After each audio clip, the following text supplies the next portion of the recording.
Magandang araw mga Kabi Farming. Ito, nagpakain tayo ng mga alaga natin na ducklings. Bali lahat ito mga Kabi Farming ay 30 po. Sila lahat.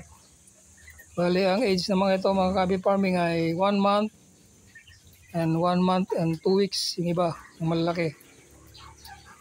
O, yun sila mga Kabi Farming. Pakain natin.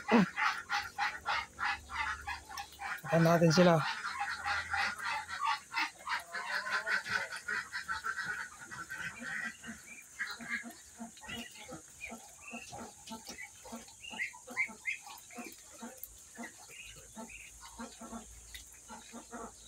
So ito lang muna may share ko tungkol sa mga ducklings natin, mga Kabi Farming. Hanggang sa muli. Maraming salamat sa panonood nyo. Bye bye and God bless to all.